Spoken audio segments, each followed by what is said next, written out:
Here is our third lecture for the cardiovascular unit. This is going to be about the heart and the blood vessels. So the first thing we're going to talk about is blood vessels before we move into the heart. And the blood vessels are responsible for carrying blood around the body.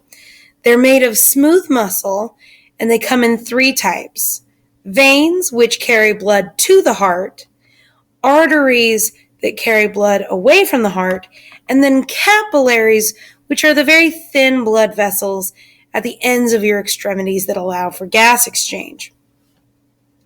You are probably most familiar with veins and arteries because those are the ones that are usually shown on artery diagrams, on blood vessel diagrams. Veins are usually colored blue because the blood has given its oxygen to the body, and so that is usually represented as blue. In arteries, they're usually represented as red because they're carrying oxygen-rich blood. And I want you to know that blood doesn't really change color. There's no red or blue blood. Your blood is always red, and it does turn a slightly deeper shade of red, but nothing even close to blue. So I want to talk a little bit about how blood vessels work. So first, we have an artery, and this is bringing blood away from the heart. And that blood is going to filter off into what are called arterioles.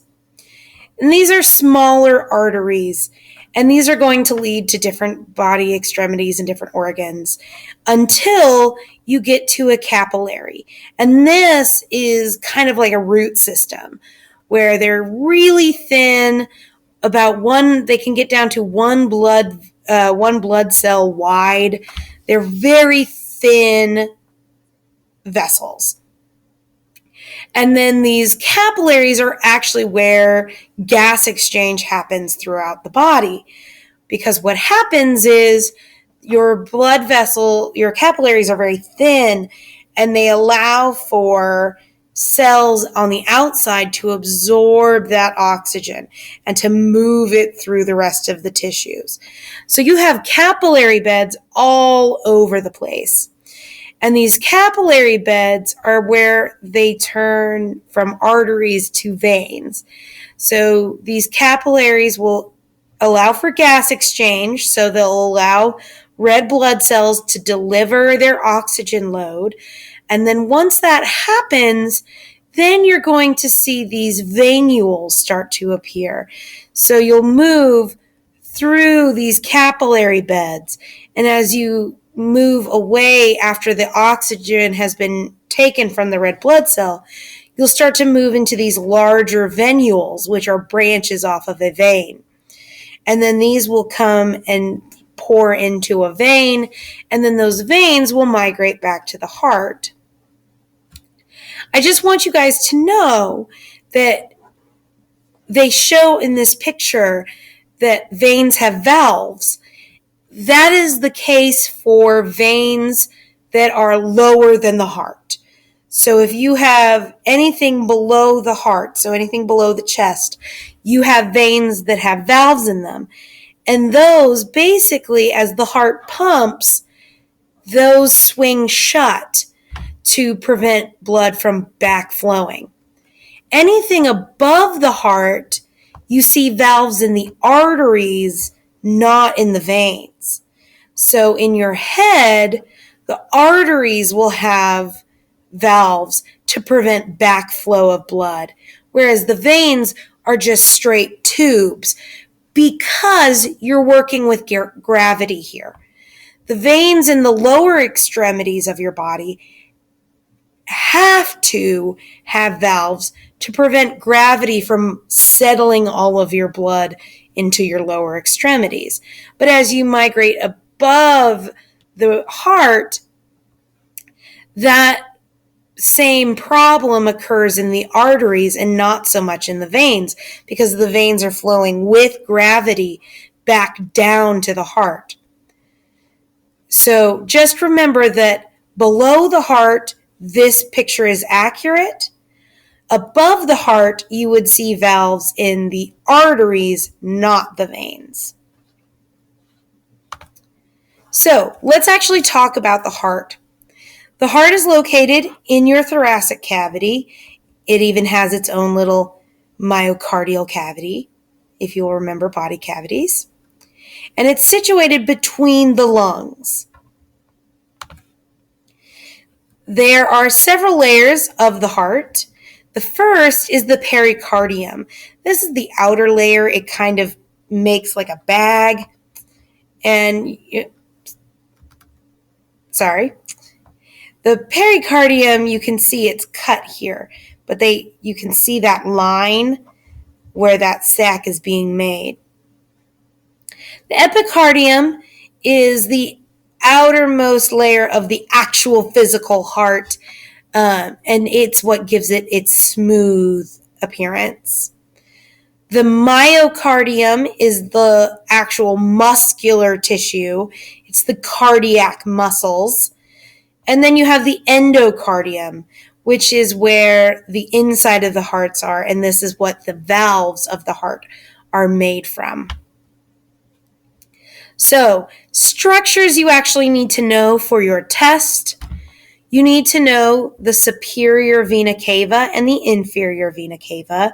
These are the largest veins in the body, and they bring blood from basically the two portions of your body. The inferior vena cava brings blood from everything below the heart, and the superior vena cava brings everything from above the heart. You'll need to know the atriums and the ventricles, and I'll get more into those on the next screen. You'll need to know the pulmonary veins.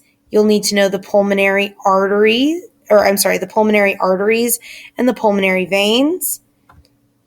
And you'll need to know the aorta. And that's mostly what I'm going to be testing you on here. The only other thing you'll need to know is the apex, which is the tip of the heart. That's not too hard to remember. So, inside here, you have a couple more structures you need to know. You need to know the tricuspid valve and the bicuspid valve. It would also be good for you to remember the semilunar valve, the pulmonary semilunar valves. And when we go through blood flow in just a minute, I'll talk about what each of these means. So, we're going to start with blood coming back from the body. The heart and the blood vessels make basically a circle. So there's really no place to actually begin. So it's just where you want to choose to start. And I'm going to start with the superior and inferior vena cavas, bringing blood that lacks oxygen from the body into the heart. Remember, the superior brings everything back from above the heart, inferior from below the heart. And they enter into the right atrium. I kind of remember the atrium because it's a synonym for the atrium that you would see in a house, which is kind of like an entrance hall. So this is where everything enters. Everything enters into an atrium. And so the superior and inferior vena cavas, you can see where they open up. So here's the inferior vena cavas opening. Here's the superior vena cavas opening. And then all of that blood, as the heart squeezes, gets pushed down into the right ventricle. The tricuspid valve, and it's named for its three heads. So here you can see it has a leg, here it has a leg, and here it has a leg. And all of that blood flows from the right atrium down into the right ventricle. I'm running out of time, so I'm going to go ahead and stop here, and I'll pick up with blood flow on the next set of videos.